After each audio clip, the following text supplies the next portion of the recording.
युद्ध और तनाव के 100 दिन पूरे होने जा रहे हैं, लेकिन सच यह है कि ट्रंप मुश्तबा को झुका नहीं पाए। ईरान पहले की तरह ही अपनी शर्तों पर अड़ा है, पूरी मजबूती से खड़ा है। 3 महीने से ज्यादा का समय हो गया है। ट्रंप स्ट्रेट ऑफ हार्मूज नहीं खुलवा पाए।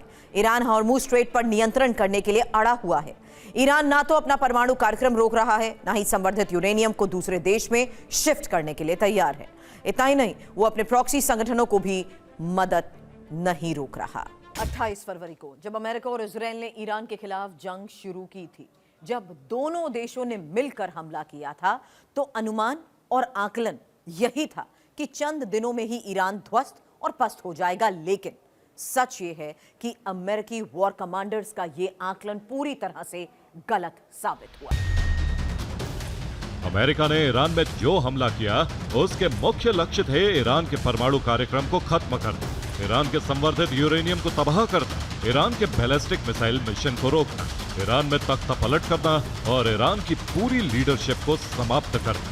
सच ये है कि अली खामनेई की हत्या के अलावा ईरान में ट्रंप का एक भी लक्ष्य पूरा नहीं हुआ। 40 दिन तक ईरान की बारूदी वर्षा में अमेरिका के सैन्य बेस और घातक हथियार जल गए।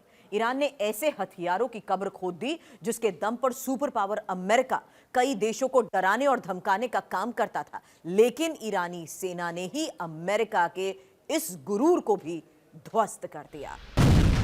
ईरान अब तक अमेरिका के 24 MQ-9 रीपर ड्रोन तबाह कर चुका है। इनकी कीमत है 6,720 करोड़ रुपए। अमेरिका के 8 KC-135 एयरक्राफ्ट बर्बाद हो चुके हैं। इनकी कीमत है 2,960 करोड़ रुपए।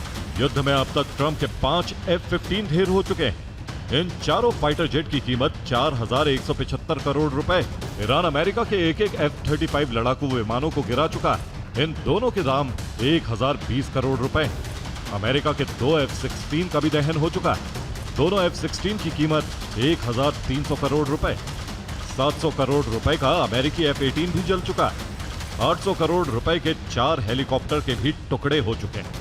200 करोड़ रुपए का A-10 फाइटर जेट भी जल चुका है। अमेरिका के 4 थर्ड एयर डिफेंस सिस्टम भी तबाह हो चुके हैं। इन चारों थर्ड की कीमत है 80,000 करोड़ रुपए। यानी ईरानी हमले में अमेरिका के करीब 1 लाख करोड़ के हथियार तबाह हो चुके हैं।